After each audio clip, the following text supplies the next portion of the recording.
All right, so everybody's going to be expecting me to be upset and being the one yelling at the TV or whatever. I'm not even mad. Like I'm genuinely not mad, and in fact, I'm actually kind of happy. And I know that sounds crazy. I'll explain later. But first things first, I gotta give credit where credit's due. Number one, I'm wrong about Lamar Jackson. My concerns with him was that I didn't think he could consistently make the tougher, accurate throws on a consistent basis. From the pocket, be an NFL quarterback. To be an NFL quarterback, you got to make those throws. Whereas before, what I noticed from him was he could hit guys open, guys who are wide open. He could hit guys long. He had the arm strength, but my concerns with him were that accuracy, the consistency with the accuracy, and the tougher throws. And credit to him, man. I mean, he makes me look like an idiot, and, all credit to him. He put in the work. He dedicated himself to getting better at that. Every single year of his career so far, he's gotten better and better and better. I just thought that was going to be an issue that always lingered.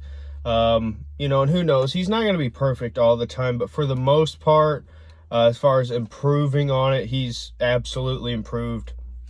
And yeah, he's a good quarterback. I mean, he's making me look dumb, and I can't say nothing about it. So all credit to them. The Ravens played fantastic. But as far as the Browns, why I'm not mad, number one, because I'm not mad because I think it's obvious to me what the problems are. And I guess I'll address the positives first. Number one, I thought the offensive line did a pretty good job. I had major concerns about Jedrick Wills. I thought he held his own for the most part pretty good. The offensive line as a whole did a good job. Now, on the interior of the offensive line, had some struggles running up the middle occasionally.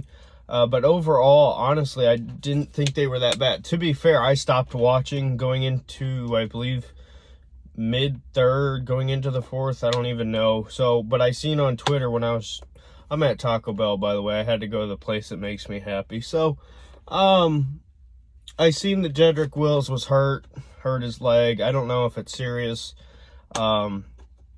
It didn't sound too bad, but I don't know. We'll see. But as far as the positives, was Baker perfect? No, absolutely not. He was not. But just from improving from last year, just not numbers-wise. His numbers says that he played horrible and everything was terrible. But when you watch him on the field, just getting more comfortable as an NFL quarterback, just going through his reads and all that. After he realized that he didn't have to run for his life, because earlier on he was dancing in a clean pocket, and I just kept saying, what? Just throw it.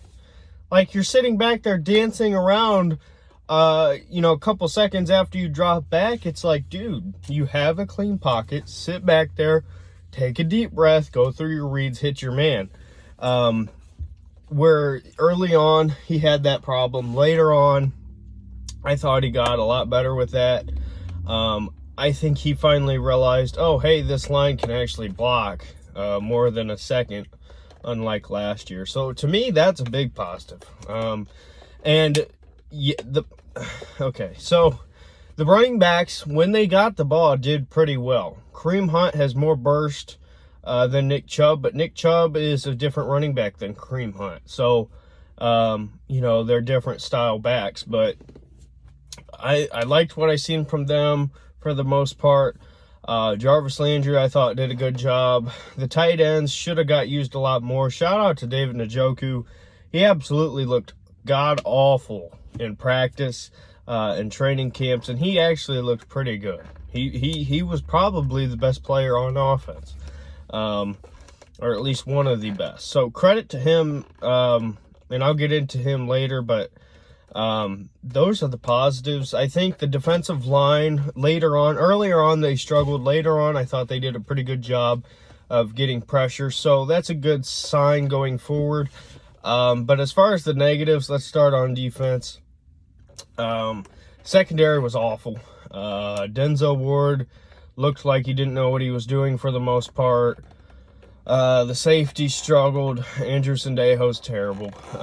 And maybe it's just because we're playing the Ravens. I don't know. We'll see going forward. Because I do think the Ravens are a good team. They're probably the best team the Browns will see. I'd have to go through the schedule, but secondary did not play good at all. The linebackers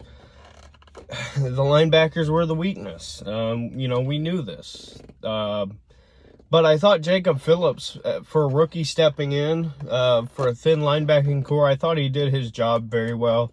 I did see he had a knee injury. I'm not sure quite what that was. I'll have to look back. Like I said, I left before the fourth quarter, so, I don't know.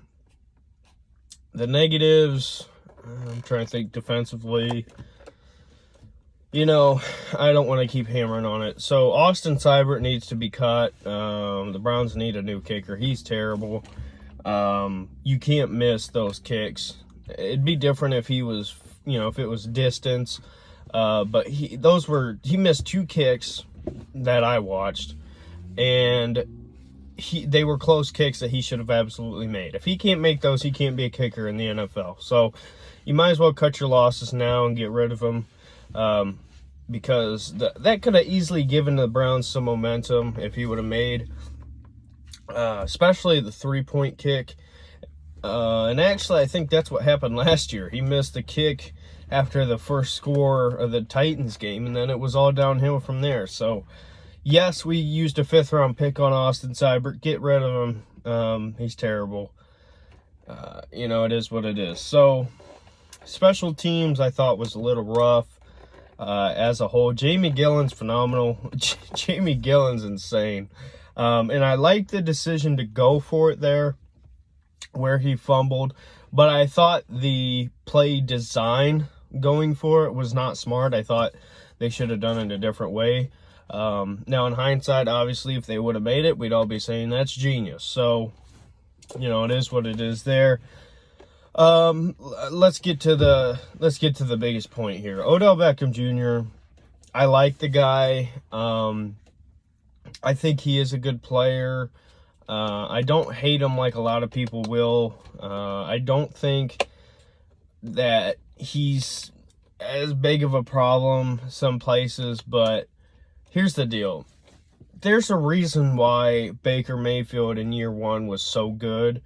Because he spread the ball out so much to so many different guys. He didn't focus in on one, or it wasn't like he was limited, I guess you could say. He could just kind of go through his reads and then find the open man. Odell Beckham Jr.'s got to go. And I don't want to say that. I've been saying for the longest time, no, we shouldn't trade him. No, we shouldn't trade him. He's a great player. He played hurt. It's just Freddie Kitchens. The offensive line was terrible.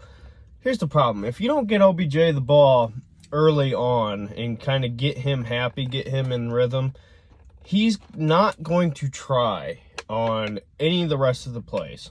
He was walking around. He was putting in no effort, and it brings the entire team down because he throws an attitude because he acts like a little girl all the time. You can't have it. And like I said, I like him. I'd love to keep him. But he's not a fit. And it amazes me because that's what people like Colin Cowherd have been saying forever. But I see practice and I see training camp and they're on the same page 24/7. So it doesn't make sense to me. The play calling, the game plan did not look anything like what I seen in camp. Or in practices. I don't know. But the problem is, as long as OBJ's here, I don't think it works.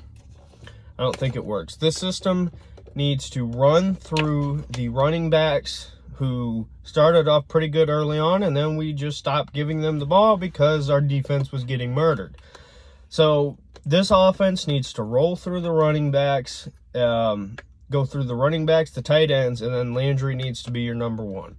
I would trade OBJ, get whatever you can get. I don't care if it's a late second, third, just get whatever you can get. If you have to trade him just straight up for a solid defensive player, I'll take it. We need to get rid of OBJ. I would bring in a speed receiver. I don't know who. It's not going to be a big name. It's going to be one of these guys you can trade like a 5th or a 6th round pick for. Bring him in, add him to this offense, because I think Jarvis Landry was not great with Baker year one, but now they built that connection, and you see now they're on the same page. Even if they are struggling, Jarvis and Baker have always, for the most part, after year one, been on the same page. Keep Jarvis Landry. You can't pay both of them anyway. Jarvis works, OBJ doesn't. Get rid of OBJ. Like, I hate to say that. And I loved him just like the rest of them, but it's clear to me that it doesn't work. And I really, really hate to say that, but there's too much. You're putting a cap on Baker on what he does best. And Baker needs to be able to, when he is passing, he needs to be able to spread the ball around without having to worrying about getting OBJ the ball, keeping him happy. Just get rid of him. We have three star tight ends. David Njoku today played his mind out. So, what happened there? Why'd that get dark? Well, I hope you can still see me. But anyway, I would keep the three tight ends. Don't trade David Njoku. Keep the 3 tight ends. Keep Jarvis Landry. Bring in a speed guy. Rotate the rest of your receivers out there. I mean, that's what you got to do. OBJ doesn't work. Plain and simple, he doesn't work. Like I said, I hate to say that, but it's the truth. So, am I mad? No. Like I said, I'm actually happy. I'm not mad because it's clear what the issues are, and now we can get them fixed, hopefully. So, we'll see what these injuries are. I'll go back and see what I missed with the 4th quarter, but so anyway, thanks for watching. See you in the next video. Bye.